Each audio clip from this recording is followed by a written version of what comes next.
En 2020, je faisais souvent un rêve étrange et pénétrant d'une agglomération avec une gestion saine pour porter l'ambition de notre territoire. Mon rêve s'est donc réalisé. Notre budget global s'est élevé en 2023 à 150 millions d'euros au service des habitants et des entreprises du territoire. À travers nos compétences comme les politiques culturelles, sportives, touristiques, le développement économique, l'enfance-jeunesse, les déchets, l'eau, l'assainissement et les transports. Pour l'année 2023, nos investissements réels, hors remboursement du capital de la dette, ont atteint 20 millions d'euros, dont 12 millions au budget principal, soit le double de l'année précédente. Pour l'ensemble des budgets, les investissements ont été financés de manière vertueuse, pérenne et efficace économiquement.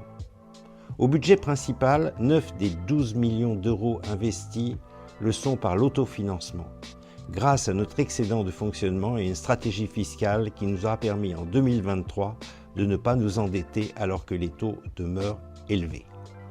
Le reste a été financé par des subventions et autres dotations.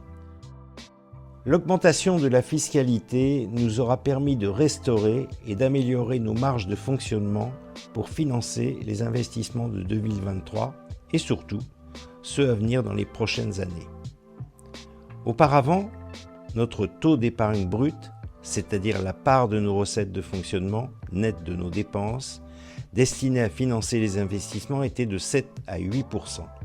Et chacun sait qu'un taux en dessous des 10% peut nous rapprocher d'une situation financière délicate et limite nos capacités à investir.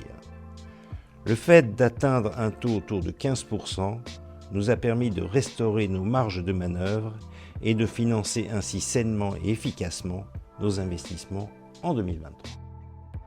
Le doublement des investissements en 2023 traduit l'état d'avancement dans la réalisation des priorités du mandat au service des habitants pour rendre toujours plus attractif le territoire.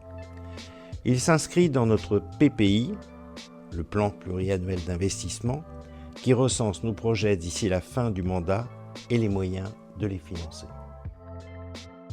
I have a dream. Continuez dans notre démarche avec sérénité. En matière de développement économique, nous avons poursuivi la rénovation du site de la radio, 1,2 million investis cette année 2023 pour conforter notre stratégie de sobriété foncière dans la reconversion de nos friches. Nous avons parallèlement œuvré à l'accueil de nouvelles entreprises et à l'accompagnement d'autres projets sur les autres zones d'activité, comme au Livre-Indière, l'accueil de Daman. Alors notre histoire avec l'agglo des Pays de Dreux, c'est tout d'abord une histoire qui a commencé en 2011 et nous avons grandi et on participe à la cohésion territoriale également en faisant le choix de rester sur l'agglo. En termes d'aménagement du territoire, il faut évoquer nos actions en faveur du nouveau PLH, notre entrée au capital de la SAEDEL ou encore la montée en puissance de notre stratégie touristique Nature Royale, sans oublier la nouvelle scénographie de la Maison des Espaces Naturels. Dans l'évolution des équipements de l'agglo, 2023 a été marqué par la fin des travaux de rénovation et l'extension d'Aglocéane à Vernouillet. C'est la plus importante des dépenses de l'année avec 9 millions d'euros. À l'atelier à spectacle, le système de sécurité incendie a été remis à niveau. Au conservatoire, de nouveaux instruments ont été acquis. À la médiathèque, du mobilier a été renouvelé. Il faut aussi évoquer la rénovation du gymnase de Brozolles. Les moyens généraux ont aussi conduit à un audit énergétique indispensable qui a permis la généralisation d'un éclairage LED et mené divers travaux d'entretien, notamment à l'Odyssée et dans les accueils de loisirs. L'enfance jeunesse famille, justement. Beaucoup de choses ont été faites à travers le plan été, avec les week-ends de la parentalité ou l'organisation de l'agglo RAID.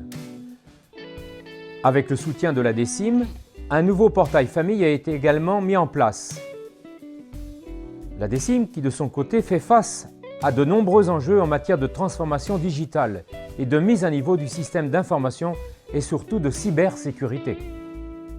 Au niveau du service aux habitants, impossible de passer sous silence le déploiement du plan déchets avec la rénovation des points d'apport volontaires et la participation aux travaux de la déchetterie de Saunières.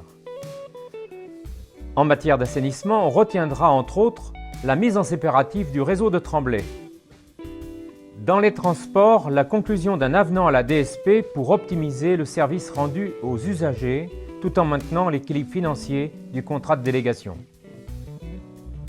On mentionnera aussi la signature du plan santé et nos actions en faveur de la sobriété, cette fois-ci énergétique, au travers du dossier du réseau de chaleur des Bas de Tabellion. Pour le rayonnement du territoire, le premier festival Chant Libre a marqué les esprits en investissant 9 communes. L'ensemble d'entre elles peuvent en outre bénéficier du fonds de concours pour accompagner leurs projets d'aménagement.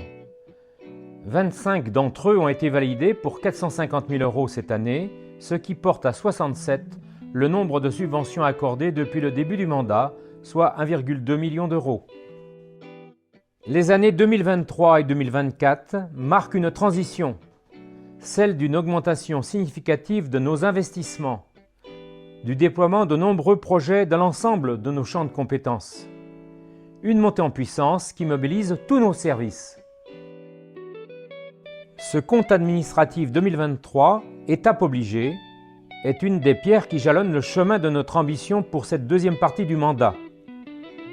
La création d'un quartier spectaculaire à Vernouillet, de nouveaux investissements dans les accueils enfants-jeunesse, notamment dans le secteur nord-est, le master-plan autour de Mézières et Cluzel, le développement des actions de formation, des zones d'activité au service des entreprises ou l'accompagnement du projet A154, la création d'aires des gens de voyage, sont autant de projets pour faire grandir l'agglo.